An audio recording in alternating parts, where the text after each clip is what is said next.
It's hard to imagine a musician having a difficult time notching that first kiss, but that was precisely the case for Shannon Koehler. Now, most of us know Shannon as the lead singer, drummer, harp slayer from the Stone Foxes. They're a San Francisco rock band that have gained a lot of momentum over the last few years. You know, they've played major music festivals. They've opened for bands like ZZ Top and the Black Keys. You know, they're really doing it. But there was a time when Shannon was just like the rest of us, just an awkward teen looking to scratch that first kiss off his to-do list. For Shannon, his first kiss came at a Mennonite summer camp. And it just so happens that Barry White, of all people, was there for Shannon. Just one more thing. You hear that song right there underneath my voice? Yeah, that one, that's Cotto, and that's from Shannon's band, Stone Foxes. You can check them out, and you really should, at thestonefoxes.com. All right, enjoy the story. 16. That's too old to not have gotten any action whatsoever. A girl flashed me in middle school, but that was about it. Wearing husky pants and having the nickname Big Pig bestowed upon me by my 8th grade social studies teacher didn't help much either. I asked a girl named Tristan Sansbury if she would be my girlfriend, and she said, No. And I said, is it because I'm tubby? She said, Yeah. For years, it seemed as if I would never experience the euphoria of being in love. I had yet to experience the elusive first kiss. But it finally happened, and the moment was forever sealed in my memory with the sensual baritone voice of the one and only Barry White. I was working as a counselor at a summer camp, about to be a senior in high school, and had been elected student body president for the upcoming year. My confidence was at an all-time high. I wasn't so tubby anymore, and I had won several talent shows in a band called The Incredible Edible Orange, and now I was to preside over the whole student body from the highest of posts. As I basked in the riches of my social success, I was still a dud in the arena of women, and this kept me humble. Being humble was a prized virtue at my summer camp. It was a Mennonite camp up in the Sierra Nevada mountains on a beautiful lake. Mennonites, pacifistic, community-centered, socially progressive Christians, are lovely people, and we are modest people. So being a slut nugget doesn't get you anywhere in that community. It was okay to be a prude, which I was, and in many ways, still am.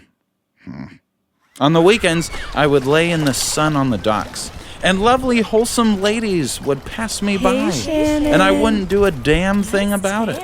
Until one day, a beautiful creature caught my eye.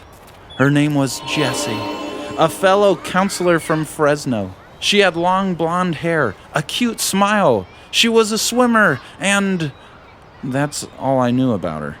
She was just about to lay out her blanket to tan on the docks when I felt a shot of courage rush through my veins.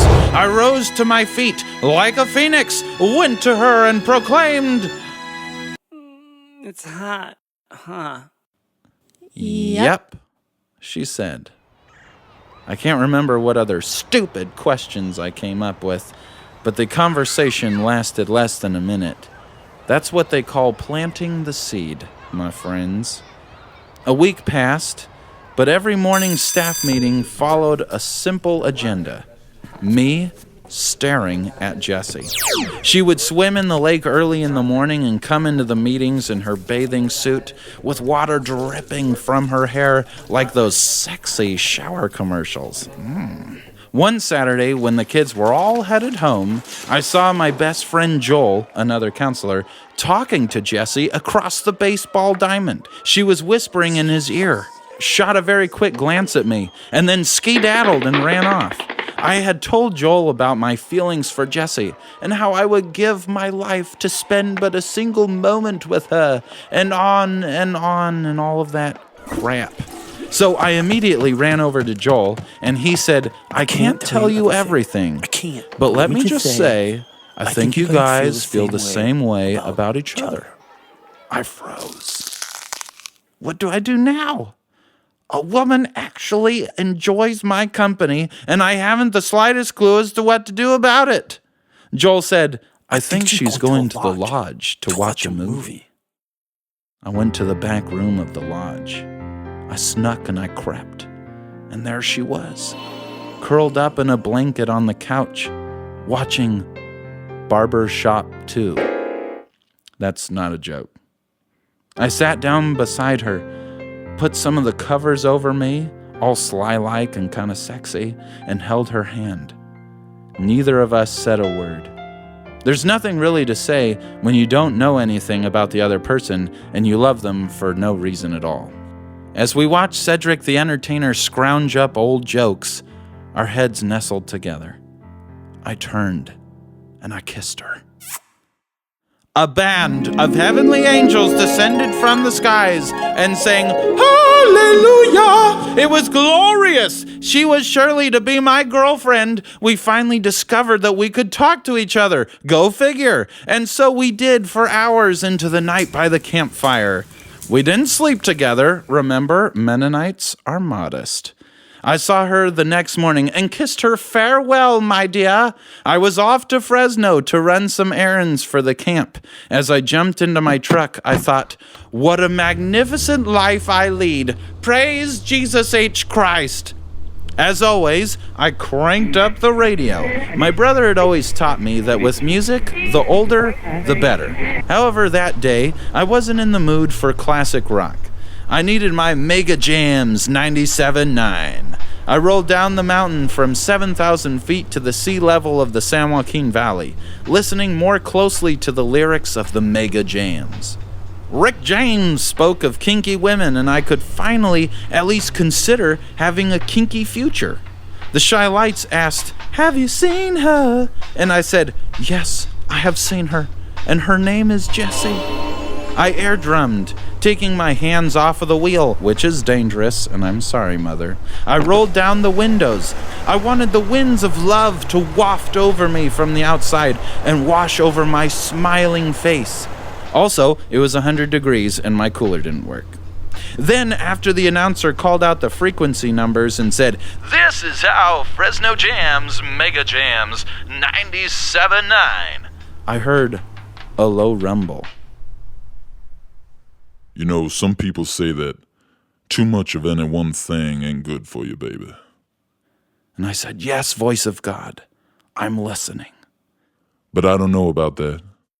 There's many times when we loved and we've shared love and made love. It doesn't seem to me like it's enough. There's just not enough of it. There's just not enough. Oh my God. I got it. I completely understood. All of those stupid lyrics about broken hearts and calling out for someone's baby. I finally understood. And to be clear, he doesn't sing it, he says it. It's a clear proclamation at the beginning of the song. He just couldn't get enough of her love, and that's exactly how I felt. Something clicked. Now I could watch Moulin Rouge and cry, which I did. All I knew was that I felt on top of the world as I descended that mountain. I felt like that again, but hearing his voice creep over the radio waves and into my heart that day was an experience I'll always remember as a great moment in my life. She dumped me 2 weeks later. She said I was more like a brother than a boyfriend. Ouch, bitch. There was no reason for me to feel so strongly about Jessie. I just did. And feeling those feelings for the first time allowed me to hear songs and see art in a whole new way. Jessie was my first kiss. Barry White was my first love.